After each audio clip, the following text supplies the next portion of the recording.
So, Jyotirao Phule, he has written a book named Ghulamgiri. ठीक है, जिसका की मीनिंग क्या है, स्लेवरी. इन द ईयर 1873 में इन्होंने बुक लिखी गुलामगिरी. ठीक है. एंड गुलामगिरी से 10 साल पहले की बात है कि some 10 years before this the American Civil War had been fought. ठीक है, अमेरिका में सिविल वॉर जो है वो हुआ था उस समय, जिसमें कि क्या हुआ था, the end of slavery in America. America में जो उस समय स्लेवरी चल रही थी उसको एक तरीके से ख़त्म कर दिया गया था. तो जो ज्योतिराव फूले हैं, इन्होंने ये जो बुक है गुलामगिरी, इसको किसको डेडिकेट की, ये इन्होंने डेडिकेट की to all those Americans who had fought to free slaves. जिन्होंने कि स्लेव्स को आज़ाद करने के लिए जो लड़ाई लड़ी, ये उन्होंने बुक जो है ज्योतिराव फूले ने उन अमेरिकन्स को डेडिकेट की थी. ठीक है. तो in this way this movement for the caste reform was continued. ये जो रिफॉर्म है आपका, basically for the slaves it is, और basically for slaves and the caste, ये जो है कंटिन्यू रहा. एंड इसमें जो है हमारे जो डॉक्टर B.R. अम्बेडकर हैं, इन्होंने वेस्टर्न इंडिया में इन्होंने इसमें इनिशिएटिव लिया, और साउथ में जिसने इनिशिएटिव लिया he was E.V. Ramaswamy Naikar. ठीक है. तो जिसको हम के Naicker as well as we use to call him as Periyar. तो इन दोनों का कंट्रीब्यूशन नॉर्थ और साउथ में रहा, basically to reform the caste system. Now one of the important topic की टेम्पल्स में उस समय कौन जा सकता था, and which movement has been taken place at that time, that we are going to study. तो ये है कि अम्बेडकर जो है, doctor B.R. Ambedkar, he was born in the Mahar family, and you know that Mahar family at that time was belonging to the lower caste people. ठीक है. तो ये उस फैमिली में इनका जन्म हुआ था. एंड स्कूल में भी जब ये जाते थे तो इनको अपनी क्लासरूम के बाहर बैठना पड़ता था, and that too on the ground. नीचे बैठाया जाता था और क्लासरूम के बाहर बैठाया जाता था. Then also he studied there, and also he was not allowed to drink water from taps. ठीक है, टैप्स में से इनको पानी नहीं पीने दिया जाता था. क्यों? बिकॉज वो टैप जो है वो अपर कास्ट जो चिल्ड्रन होते थे, they use to drink with that tap. ठीक है, तो इनको अलाउ नहीं किया जाता था.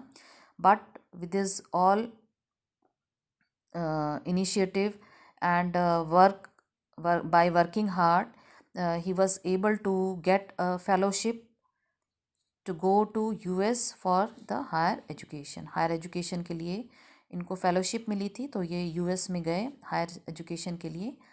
एंड वहाँ से आने के बाद जो है इनका मेन काम यही था कि अपर कास्ट के बारे में लिखना, कि किस तरीके से these people use to discriminate with the lower caste people. ठीक है. तो 1927 में इन्होंने टेम्पल एंट्री मूवमेंट जो है वो स्टार्ट किया.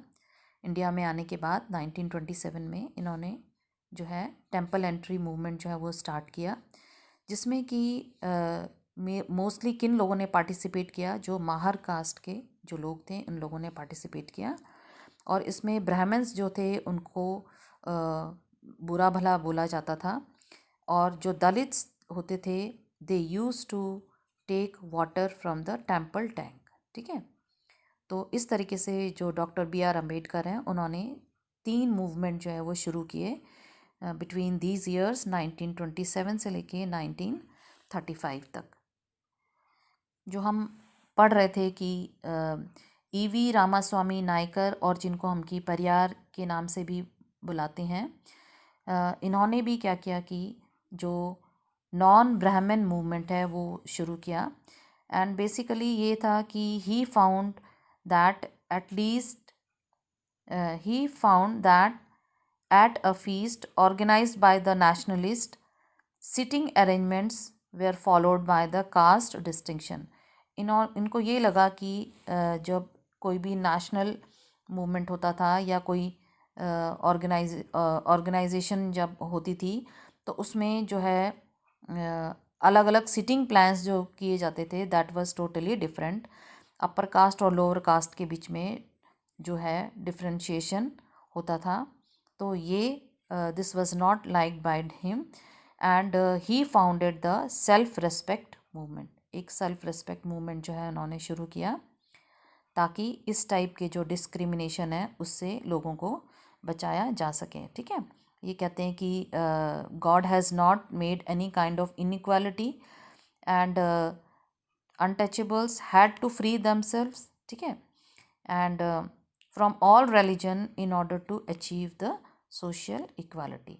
तो जो भगवान है उन्होंने किसी को ऊंच नीच नहीं बनाया, तो हम उनको ऊंच नीच बनाने वाले कौन होते हैं। नॉट ओनली दिस, इन्होंने कुछ हिंदू स्क्रिप्चर्स जो थे जो है उनके बारे में भी लिखा। जैसे आपकी भगवत गीता है और रामायण है, उनका कहना था कि ये इनमें जो टेक्स्ट लिखे हुए हैं, मटेरियल जो लिखा गया है, उसमें भी बेसिकली जो है क्या दिखाया गया है कि Brahmans over lower caste and the domination of man over women. कि कहते हैं इन ग्रंथों में भी ब्राह्मण्स जो हैं वो उनको ज़्यादा सुपीरियर माना गया है और आदमी और औरत में भी ज़्यादा डिफ्रेंशिएशन की गई है, उनको ज़्यादा डोमिनेटिंग माना गया है। तो उनका ये बहुत बड़े इसके क्रिटिक्स थे जो ये हिंदू धार्मिक ग्रंथ हैं इनके।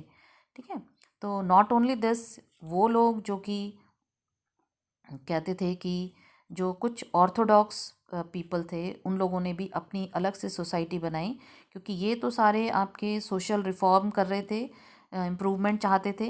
लेकिन ऑर्थोडॉक्स हिंदू जो लोग थे वो लोग उन लोगों ने भी बनाया ताकि उनकी जो पुराने कस्टम्स हैं, ठीक है, वो कंटिन्यू रहें और उनको कोई भी आँच ना आए। तो ये आपके जो उनके ऑर्गेनाइजेशंस थी इनके नाम है लाइक ऑर्थोडॉक्स हिंदू सोसाइटी। ठीक है, और दूसरा है Sanatan Dharma Sabha and the other is the Bharat Dharma Mahamandal and the other is the Brahman Sabha. तो ये जो आपके ऐसे ऑर्गेनाइजेशंस हैं जिन लोगों ने की कहा कि नहीं, जो भी थोड़े ये लोग कंजर्वेटिव हैं and moreover these people wanted to follow all the old customs and tradition. Now students, what you have to do, still I have not received all the assignments and the activities, and if you are not submitting within 1 or 2 day, then I am not going to give you any mark. You will be awarded 0. So those who have not sent the activity and assignments, send it soon, otherwise you will not get any marks. And moreover, read this chapter again so that you will be able to understand it more betterly. Thank you.